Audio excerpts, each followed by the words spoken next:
हरे कृष्ण। ओम नमो भगवते वासुदेवाय। ओम नमो भगवते वासुदेवाय। ओम नमो भगवते वासुदेवाय। ओम ज्ञानतिमिरान्धस्य ज्ञानाञ्जनशलाकया चक्षुरुन्मिलितं येन तस्मै श्रीगुरवे नमो। नमो विष्णुपदाय कृष्णप्रेष्ठाय भूतले श्रीमते भक्तिवेदान्त स्वामिनिति नामिने। नमस्ते सारस्वती देवे गौरवाणी प्रचारिणे निर्विशेष शून्यवादी पाश्चात्य देशतारिणे। जय श्री कृष्ण चैतन्य प्रभु नित्यानंद श्री अद्वैत गदाधर श्रीवासादि गौर भक्त वृंद। हरे कृष्ण कृष्ण कृष्ण हरे हरे, हरे राम राम राम हरे हरे। तो श्रीमद भागवतम प्रथम स्कंद दशम अध्याय भगवान श्रीकृष्ण द्वारका प्रत्यावर्तन श्लोक क्रमांक 31 पाठ करछे। एवं विधागदन्ति न सगिराः पुरुषोजितं निरीक्षाणनाभिनन्दं सस्मितेन ययो हरिः। अनुवाद। जेतेबेले हस्तिनापुरर रमणीगण एहिपरि भावरे भगवानकर सम्बन्धरे सुंदर कथावार्ता होई भगवान को अभिनंदन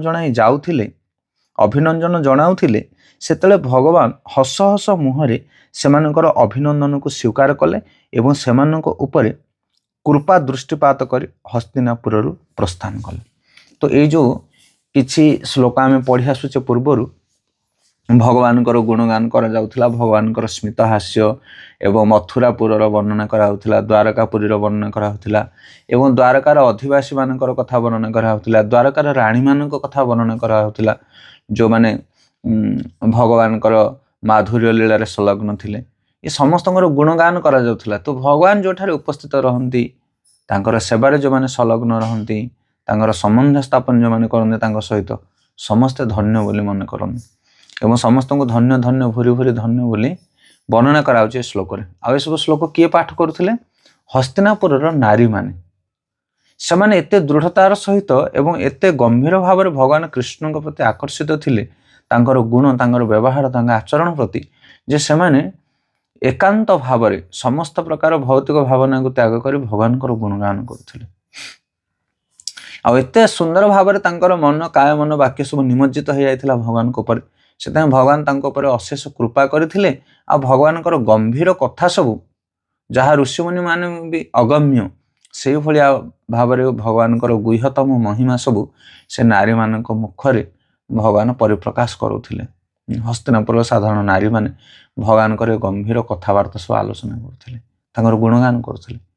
आ भगवान कृष्ण जेतेबेले हस्तिनापुर द्वारका आड़ को प्रत्यावर्तन करुछन्ति रथ उपरे हस्तिनापुर राजधानी रे जाउछन्ति तांकर छात उपरे से जो नारी मानकर सब सुंदर कथा को श्रवण करी सेमानक कथा को स्वीकार करुछन्ति, हसुछन्ति सेमानक देखि स्मित हास्य करी अल्प अल्प मधुर मधुर हसी हसी सेमानक कथा को स्वीकार करी करी करी करी जाउछन्ति। जे आपण देखिथिबे कि जेतेबेले महाराज माने आसन्ति कि साधु माने आसन्ति तो सेतेबेले अनेक लोक तांको मिसिया पई जानी किंतु समस्तଙ୍କ सहित से आदान प्रदान करि पारन्ते नाही। किंतु समस्त को बोलिक हसी दियनी, क्या सहित दीपद कथा आनी, क्या हाथ में टी साउली दियनी, समस्त सहित गोटे आदान प्रदान करी से जानी।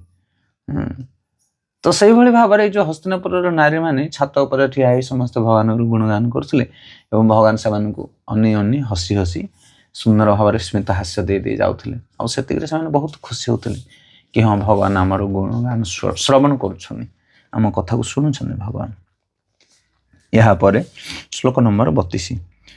अजात शत्रु पूतनम गोपी थाय मधुदिशः परेभ्यः शंकितः स्नेहात् प्रायुक्त चतुर अंगिणम्। अनुवाद। जदियो महाराज युधिष्ठिर अजात शत्रु थिले तांकर केही शत्रु नथिले तथापि से भगवान श्रीकृष्णଙ୍କର जे कि असुर मानकर शत्रु तांकर सुरक्षा लगी चतुरंग सेना यथा अश्वारोही, गजारोही, रथारोही एवं पदातिक पठाइले। महाराज युधिष्ठिर एपरि करिवार कारण तांकर भगवान कृष्ण प्रति गभीर स्नेह थिला। तो एठी वर्णना से भगवान कृष्ण जेतेबेले प्रत्यावर्तन करुछन्ति तांको सहित युधिष्ठिर महाराज चतुरंगी सेना, चतुर अंग चतुरंग, चतुरंग माने चारि प्रकार विभाजन करा जायछि सैन्य सामंत को। गोटे हेले अश्वारोही जो माने अश्व उपरे बसिकी कौन करती ना युद्ध करती अश्वारोही, गजारोही जो माने गज हाथी उपरे बसिकी युद्ध करती, एवं आउ किछि रथारोही किछि रथ उपरे बसिकी युद्ध करती, आउ किछि पदातिक माने पादरे चाली चाली युद्ध करती। यांको कहा जाए चतुरंगी सेना, चतुरंग सेना। रथ, गज, हस्ती एवं सॉरी रथ, अश्व, गज आ पदातिक एभली भाव चारि प्रकार सैन्य मानक युधिष्ठिर महाराज कौन करुछन्ति ना भगवान कृष्णकर सुरक्षा पाई तांका पछरे पठाउछन्ति। तो एठी वर्णना आछि कि युधिष्ठिर महाराज तो अजात शत्रु थिले, तांकर तो केही शत्रु नाहंती, ताले से कौन पाई ए सैन्य सामंत को पठाउथिले, कौन तांकर विपद थिला। युधिष्ठिर महाराजंकर सिना केही शत्रु नाहंती, किंतु भगवान कृष्ण होछन्ति असुर मानकर शत्रु। सेइथिपाई काले असुर माने तांको विपद देई पारिबे, सेथिपाई से कौन करथिले ना चतुरंगी सेना देइथिले। तो असुर माने भी भगवानकर कौन करि पारिबे, से तो सर्वशक्ति संपन्न भगवान, ताहले कौन पाई सुरक्षा। कारण एटा होछि युधिष्ठिर महाराजंकर स्नेह। युधिष्ठिर महाराज भल पाउथिले भगवान कृष्ण, सेथिपाई तांकर सुरक्षा पाई ए व्यवस्था करथिले। जेमिति गोटे पुओ जदि भावी नियंतो बाहर को जाउची कुआडे बॉम्बे कि दिल्ली कि ऑफिस काम कुआडे बाहर को जाउची, ता पाखरे अपर्याप्त पैसा अछि, मार्केट रे अनेक जिनिस अछि खाइबा पई ताको मध्ये मिलि जिवो, खाइबार असुविधा नै, किंतु तथापि घरे तांगर माँ भौणी पत्नी तांको स्नेह रे किछि दियंती। अरे इसा को नेकी जाइथा रास्ता रे भोक लागिवो, कोन खाइबो मो पुओ के मो भाई मो स्वामी, तांको कोन खाइबा अभाव अछि कि ना, तथापि एटा स्नेह बस। आ जेतले सांग मान देखु ना, अरे कोन देछि माँ कोन देछि आनलु, तो पत्नी कौन देछि आनलु, भौणी कौन देछि रोसे करी खाइबा देखी कौन देछन्ति घरे तते सब, एटा गोटे स्नेहर आदान प्रदान। तो से भली भाव में युधिष्ठिर महाराज भगवान कृष्ण सहित ये चतुरंगी सेना को सेवारे लगैथिले तांकर सुरक्षा पाई। एटा होछि युधिष्ठिर महाराजंकर भगवान कृष्ण प्रति स्नेह वत्सलता। भावार्थ शिल प्रभुपाद की जय।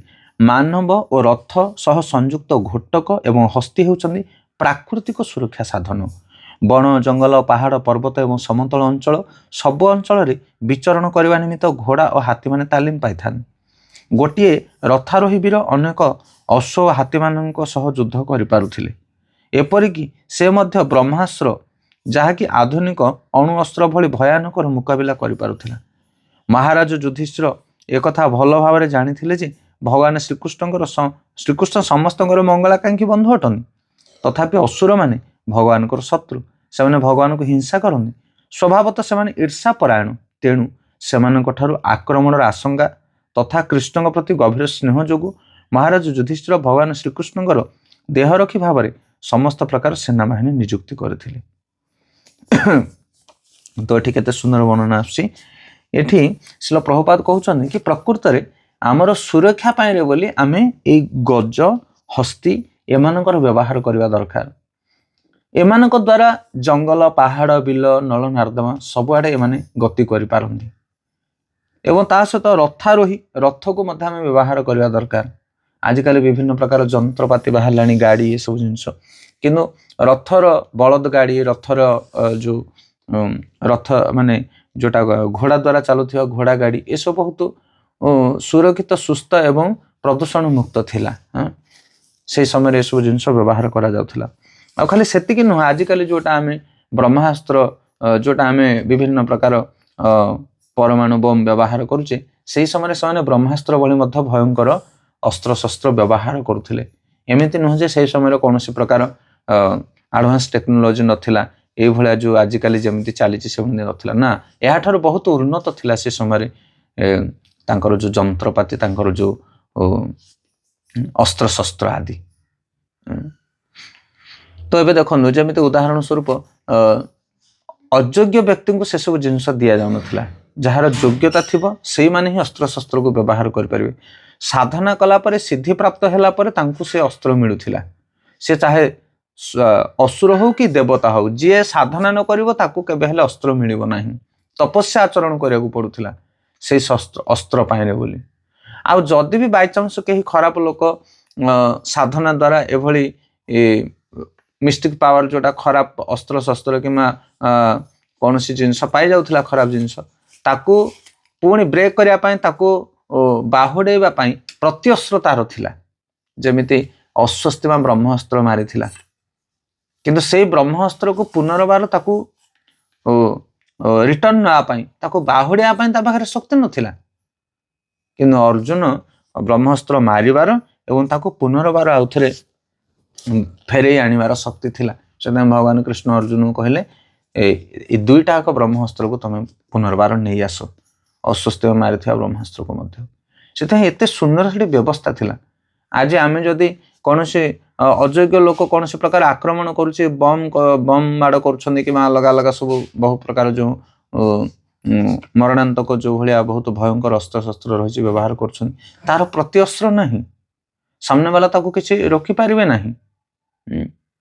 ଦେଶ ଦେଶ ଭିତରେ ଯୁଦ୍ଧ ଲାଗୁଛି, ବିଭିନ୍ନ ପ୍ରକାର ବହୁତ ଭୟାନକ ସବୁ ସ୍ଥିତି ଉପସ୍ଥିତି ଘଟଣା ଘଟୁଛି। ସେଥିପାଇଁ ସେଇ ସମୟରେ ଯେଉଁ ଅସ୍ତ୍ରଶସ୍ତ୍ର ଥିଲା ତାହା ବହୁତ ସୁରକ୍ଷିତ ଥିଲା ଏବଂ ଯୋଗ୍ୟ ବ୍ୟକ୍ତିମାନଙ୍କ ଦ୍ୱାରା ପରିଚାଳିତ ହେଉଥିଲା। ତ ଏଠି କହୁଛନ୍ତି କି ଆମେ ଯେମିତି ପୂର୍ବରୁ ଟିକେ ଆଲୋଚନା କରୁଥିଲେ, ଯଦିଓ ଯୁଧିଷ୍ଠିର ମହାରାଜ ଥିଲେ ଅଜାତ ଶତ୍ରୁ, କିନ୍ତୁ ଭଗବାନ କୃଷ୍ଣ ଯେହେତୁ ଅସୁରମାନଙ୍କୁ ବିନାଶ କରୁଥିଲେ, ଅସୁରମାନଙ୍କ ସହିତ ଯୁଦ୍ଧ କରୁଥିଲେ, ସେଥିପାଇଁ ଅସୁରମାନେ କାଳେ ତାଙ୍କୁ ରାସ୍ତାରେ ଆକ୍ରମଣ କରିପାରନ୍ତି, ସେଥିପାଇଁ ସେ କ'ଣ କରୁଥିଲେ ନା ତାଙ୍କୁ ସୁରକ୍ଷା ଦେବା ପାଇଁ ଏଇଭଳି ବ୍ୟବସ୍ଥା କରିଥିଲେ। এই ପ୍ରସଙ୍ଗରେ ଆମେ ଦେଖିବା, ଯେତେବେଳେ କଂସ ଭଗବାନ କୃଷ୍ଣ ବଳରାମଙ୍କୁ ଡକଉଛନ୍ତି ଧନୁଯାତ୍ରା ପାଇଁ ବୋଲି, ସେଠି ଯାଉଛନ୍ତି ରାସ୍ତାରେ ତାଙ୍କୁ ଆଣିବା ପାଇଁ ଯାଉଛନ୍ତି ଅକ୍ରୂର ଯାଉଛନ୍ତି ତାଙ୍କୁ ନେଇକି ଆସିବା ପାଇଁ, ଏବଂ ରାସ୍ତାରେ ସେ କେତେ ତାଙ୍କ ପାଇଁ ସୁରକ୍ଷା ବ୍ୟବସ୍ଥା କରୁଛନ୍ତି, ତାଙ୍କର ସୈନ୍ୟବାହିନୀ ମାନଙ୍କୁ ଜଗଉଛନ୍ତି ରାସ୍ତାରେ, କି ଯେମିତି କୃଷ୍ଣ ବଳରାମ ଆସିବା ସମୟରେ ଯଦି କଂସ ରାସ୍ତାରେ ଆକ୍ରମଣ କରିବା ପାଇଁ ଚେଷ୍ଟା କରେ, ତାହେଲେ ତୁମେ ମାନେ ସମସ୍ତେ ବାହାରି ଆସିବ ଏବଂ କଂସର ସୈନିକ ମାନଙ୍କ ସହିତ ଆମେ ଯୁଦ୍ଧ କରିବା, ଯେମିତି କୃଷ୍ଣ ବଳରାମଙ୍କୁ ଆମେ ସୁରକ୍ଷା ଦେବା। ରାମାନନ୍ଦ ସାଗରଙ୍କର ଆପଣ ଯଦି ଦେଖିବେ କୃଷ୍ଣ ସିରିଏଲ, ସେଥିରେ ଏସବୁ କଥା ବର୍ଣ୍ଣନା କରାଯାଉଛି। ତାପରେ ଭଗବାନ କୃଷ୍ଣ ଅକ୍ରୂରକୁ କହୁଛନ୍ତି ତମେ ଟିକେ ସ୍ନାନ କର ଯାଇକି ନଦୀ ଭିତରେ ପଶିକି। ସେ ସ୍ନାନ କଲାବେଳେ ଦେଖୁଛନ୍ତି କୃଷ୍ଣ ବଳରାମକୁ, ତା ଭିତରେ ଅନନ୍ତ ସ୍ୱୟଂ ଭଗବାନ ବଳରାମ ଆଉ ଭଗବାନ କୃଷ୍ଣ ହଉଛନ୍ତି ସ୍ୱୟଂ ବୈକୁଣ୍ଠପତି। ଦେଖିକି ସେ ଆଶ୍ଚର୍ଯ୍ୟ ହଉଛନ୍ତି। ଏକଥା ଆପଣ ମାନେ ଜାଣିଥିବେ। ତ ସେଥିପାଇଁ କହିବା କଥା ହଉଛି ଏହା କି ଭଗବାନ କୃଷ୍ଣଙ୍କୁ ସୁରକ୍ଷା ଦେବା ପାଇଁ ଭକ୍ତମାନେ କ'ଣ ହୁଅନ୍ତି ନା ଏଭଳି ବ୍ୟବସ୍ଥା କରନ୍ତି। ଯେମିତି ଯଶୋଦା ମାତା ଭଗବାନ କୃଷ୍ଣଙ୍କର ଲାଳନ ପାଳନ କରନ୍ତି, କାଳେ ତାକୁ ବିମାର ହେଇଯିବ, ମାଟି ଖାଇଲା ସମୟରେ ତାଙ୍କୁ ତାଗିଦ କରନ୍ତି। ବଳରାମଙ୍କୁ ବାରମ୍ବାର କହିକି ଛାଡ଼ନ୍ତି, କାହ୍ନା ଯାଉଛି ଜଙ୍ଗଲକୁ, ତାକୁ ସବୁବେଳେ ଦେଖୁଥିବୁ, କୋଉ ବଡ଼ ଗଛରେ ଚଢ଼ିବନି, କୌଣସି ଫଳ ଜଙ୍ଗଲରେ କେତେ ପ୍ରକାର ବିଷାକ୍ତ ଆଦି ଫଳ ରହୁଛି, ଯେମିତି କାହ୍ନା କୌଣସି ଫଳ ନ ଖାଇଦିଏ। ଜଗତର ସବୁ ବିଷ ଯାହା ଦେହରୁ ବାହାରିଛି ସିଏ ବିଷ ଖାଇଲେ ତାଙ୍କୁ କ'ଣ ହେଇପାରିବ।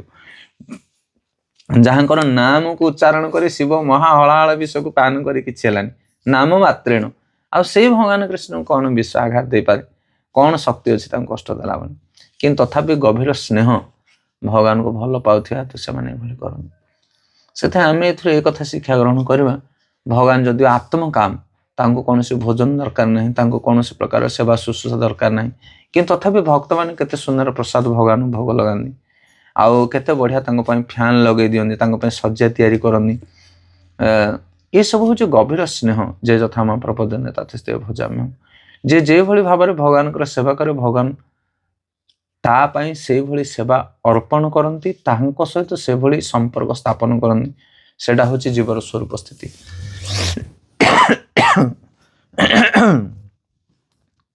ତ ଏଭଳି ଭାବରେ ଯୁଧିଷ୍ଠିର ମହାରାଜ ଭଗବାନ କୃଷ୍ଣଙ୍କ ସହିତ ଏଭଳି ସ୍ନେହିକ ସମ୍ବନ୍ଧ ଥିଲା, ଯେଉଁ ସମ୍ବନ୍ଧର ଆଦାନ ପ୍ରଦାନ ପାଇଁ ଯୁଧିଷ୍ଠିର ମହାରାଜ ଏସବୁ ବ୍ୟବସ୍ଥା କରିଥିଲେ। ଆମର ଆଚାର୍ଯ୍ୟ ମାନେ କହନ୍ତି କି ଭଗବାନଙ୍କର ନାମ ସିମ୍ପଲ ଜପ କରିଦେଲେ ଜଣେ ଉଦ୍ଧାର ପାଇଯିବ, ତାହେଲେ ଏତେ ପ୍ରଚାର ପ୍ରସାର, ଭୋଗ ନୈବେଦ୍ୟ, ଆରାଧନା ଏସବୁ କ'ଣ ପାଇଁ ଚାଲିଛି? ନା, ଇଏ ହେଉଛି ଭକ୍ତିର ଗମ୍ଭୀର, ଭକ୍ତିର ଆହୁରି ଉନ୍ନତ ସ୍ଥିତି ପ୍ରାପ୍ତ ହେବା ପାଇଁ, ଆହୁରି ଅଧିକ ନିକଟତମ ହେବା ପାଇଁ ଭଗବାନଙ୍କର। ଆମେ ଯେଉଁ ରେଞ୍ଜରେ ଯେଭଳି ଭାବରେ ଏଠି ଭଗବାନଙ୍କ ସହିତ ଆଦାନ ପ୍ରଦାନ କରିଥିବା, ଆମେ ଗୋଲକ ଧାମ ଗଲା ପରେ ଆମକୁ ସେଇଭଳି ପୋଷ୍ଟଟିଏ ମିଳିବ। ସେଇଥିପାଇଁ ଏଠି ଭକ୍ତମାନେ ବହୁତ ଏକାନ୍ତିକ ଭାବରେ ଭକ୍ତି ଆଚରଣ କରନ୍ତି।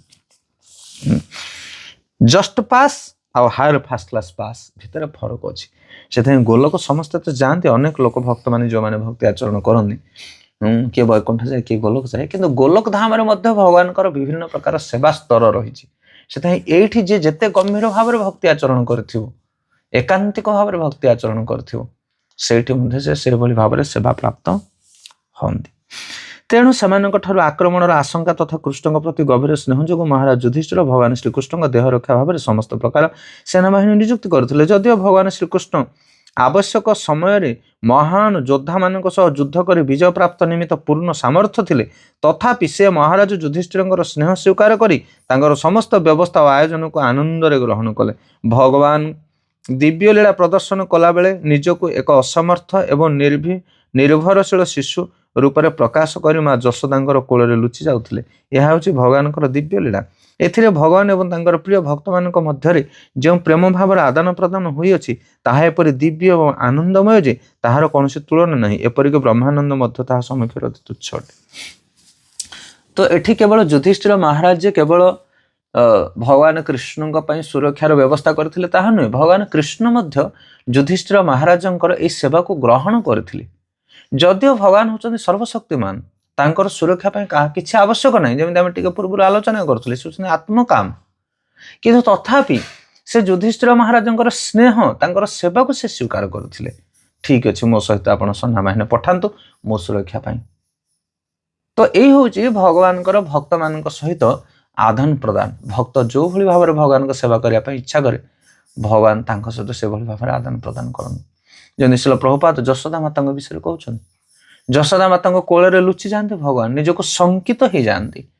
ଯଶୋଦା ମାତା କହନ୍ତି ନା, ଯେତେବେଳେ ବଳରାମ କହନ୍ତି କି ମା ଯଶୋଦା ମାତା ତୁମେ ଜାଣିଛ ଏ କାହ୍ନା ହେଉଛି ଭଗବାନ, ଇଏ ହେଉଛି ପରମେଶ୍ୱର, ସେତେବେଳେ ଯଶୋଦା ମାତା କହନ୍ତି ଓହୋ ଇଏ ପରମେଶ୍ୱର, ଆଉ ତୁ ତାହେଲେ ତାର ବଡ ଭାଇ ଅନନ୍ତ। ଏବଂ ଦୁଇ ଜଣ ଯାକ ଲାଠି ଦେଖାନ୍ତି ଯଶୋଦା ମାତା, ପିଟି ବି ଦୁଇ ଜଣ ଯାକ।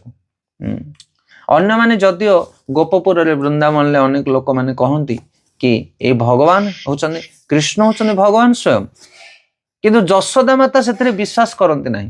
ଯଶୋଦା ମାତା କହନ୍ତି ଆରେ ଇଏ କାହ୍ନା ଯଦି ଭଗବାନ, ତାହେଲେ ଭଗବାନ ତ କାଳର କାଳ, ସର୍ବଶକ୍ତିମାନ, ଇଏ ପରା ବିଜୁଳି ମାରିଲେ ଆସିକି ମୋ କୋଳରେ, ଘଡ଼ଘଡ଼ି ମାରିଲେ ରାତିରେ ମୋ କୋଳରେ ଲୁଚି ଯାଉଛି, ଇଏ କି ଭଗବାନ?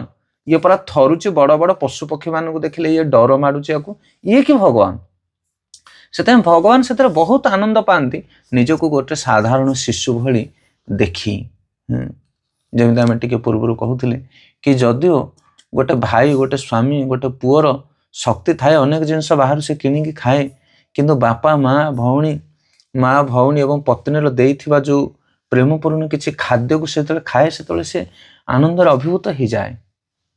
ତାଙ୍କ ପ୍ରତି ଯେଉଁ ତାଙ୍କ ପରିବାର ଯେଉଁ ସ୍ନେହକୁ ସେ ଅନୁଭବ କରେ, ଆଉ ସେଟା ବାହାରୁ ହୋଟେଲରେ ବା ବଜାରରେ ମିଳୁଥିବା ସ୍ୱାଦିଷ୍ଟ ଯେଉଁ ଖାଦ୍ୟ ଠାରୁ ହଜାର ଗୁଣରେ ଶ୍ରେଷ୍ଠ। ମା ହାତ ରନ୍ଧା ଶାଗ ପଖାଳ, ଭଉଣୀ ହାତ ଏବଂ ପତ୍ନୀ ହାତରେ ତିଆରି ହୋଇଥିବା ସ୍ନେହଯୁକ୍ତ ପ୍ରେମଯୁକ୍ତ ଖାଦ୍ୟ, ତାହା ବାହାରର ମୂଲ୍ୟବାନ ଖାଦ୍ୟ ପଦାର୍ଥ ଠାରୁ, ସୁସ୍ୱାଦ୍ୟ ଖାଦ୍ୟ ପଦାର୍ଥ ଠାରୁ ମଧ୍ୟ ଅଧିକ ସ୍ନେହ। ଏଇଟା ଆମେ ଅନୁଭବ କରିପାରୁଛେ ଯଦି, ତାହେଲେ ଭଗବାନ କାହିଁକି ଅନୁଭବ ନ କରିପାରୁଥିବେ? ତେଣୁ ସ୍ନେହ ଆଉ ପ୍ରେମ ଆଉ ଶ୍ରଦ୍ଧାର ସହିତ ଯଦି ଆମେ ଭଗବାନଙ୍କର ସେବା କରୁ, ତାହେଲେ ଭଗବାନ ବଡ଼ ଆଦର ପୂର୍ବକ ତାକୁ ସ୍ୱୀକାର କରନ୍ତି, ଏ ଶ୍ଲୋକରେ ଯେମିତି ଆମେ ଶୁଣିଲେ। ଆଉ ଏଇଟା ହେଉଛି ଭକ୍ତ ସହିତ ଭଗବାନଙ୍କର ପ୍ରକୃତ ସମ୍ବନ୍ଧ। ବହୁତ ବହୁତ ଧନ୍ୟବାଦ। ହରେ କୃଷ୍ଣ। ଶ୍ରୀଲ ପ୍ରଭୁପାଦ କି ଜୟ।